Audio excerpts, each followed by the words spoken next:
It's been a little more than 3 months since I released the first version of Pokémon Solus, my near vanilla Gen 1 ROM hack. In that time, I published a few other related things, a blog post, some ROM hacking forum posts, and some videos. While I don't consider the project finished, as I do have a few more features I plan to add and a couple other sub-projects to work on, I feel now is a good time to take a look at how the ROM hack has been received. So in this video, I'll talk a bit about the general reception of Pokémon Solus, some recurring comments the videos received, and some new things that happened in the past few months. I'm happy to share that the reception has been positive.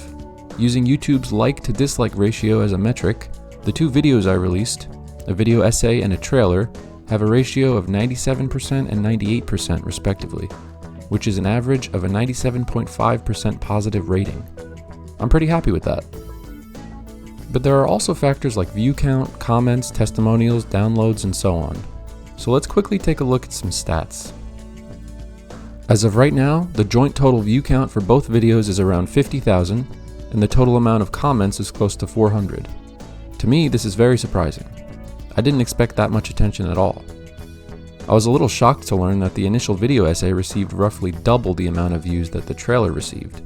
But perhaps people just prefer talking-based videos.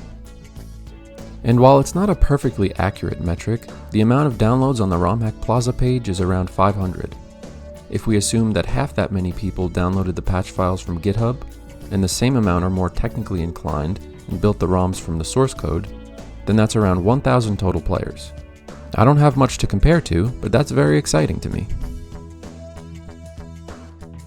The video comments have been very positive for the most part. There were a lot of people who seemed to agree almost entirely with the choices I made for the ROM hack, which tells me that I did something right. There were other people who agreed with 80 to 90% of my choices and offered constructive criticism for the parts they disagreed with. And of course, there were some haters. Some people, maybe 1%, really seemed to hate it. But I think that's just something I have to get used to if I'm going to put any of my creative work out there.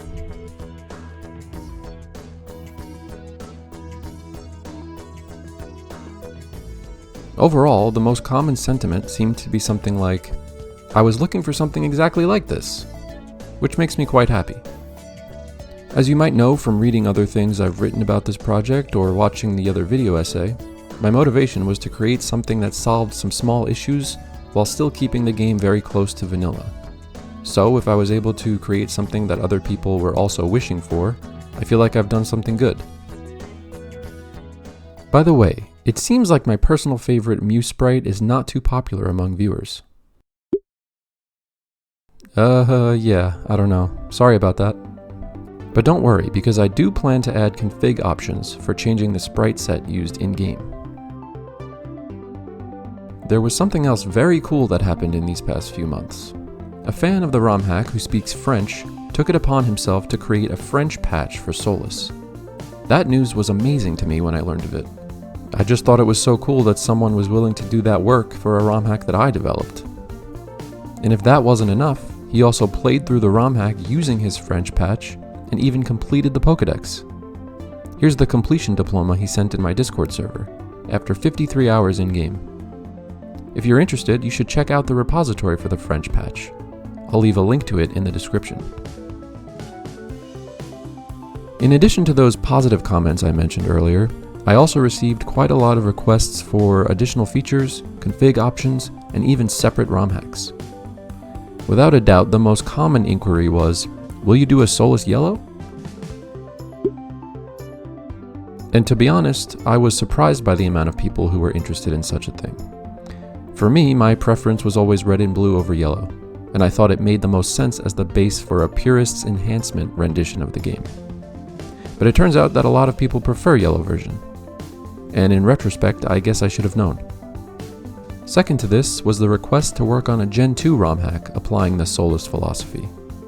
This is what I expected would be most common, as it was already my plan for my next ROM hacking project, if I was going to do one, that is. I think in light of the overwhelming amount of requests, at the very least I should consider working on a Solus Yellow. A lot of the code could be reused from the commit history in my repository, so it wouldn't be that difficult. It would just take a while. But what the heck, maybe I'll do it. Solus Gen 2 would certainly be the harder project. The Gen 1 codebase was a challenge to learn how to work with, and I'm not an expert in assembly programming. But a Solus Gen 2 is something I'd much prefer having over a Solus Yellow. Gen 2 is my favorite after all. A subset of the comments were requests for features that frankly I wasn't going to add under any circumstance, or criticisms of decisions I made pertaining to the Romhack's features. And while sometimes these suggestions were very reasonable from a general gameplay standpoint, I felt that they conflicted with my philosophy to keep the game mostly as is. However, it's worth mentioning that since the first version of the Romhack and since the first video was released, I have made a few changes to the game. If you've seen the trailer, you'll know this already. One of those changes was actually the implementation of Gen 2 tradeback movesets. If you're unfamiliar, Gen 2 tradeback moves are moves which exist in Gen 1, but can only be acquired by a Pokémon in Gen 1 by trading it to Gen 2, learning the move there, and then trading it back to Gen 1. At the outset of this project, I would have considered that particular change to be unfaithful to vanilla. But in fact, I changed my mind for the sole reason that it's technically possible to accomplish in Gen 1 with physical cartridges. One of the main points of my philosophy was that the player should be able to do things in-game without needing to trade with another cartridge. And since Gen 2 tradeback movesets fit the philosophy, I chose to implement them as a feature. How exactly did I go about it? Well, the practical implementation took a few different forms.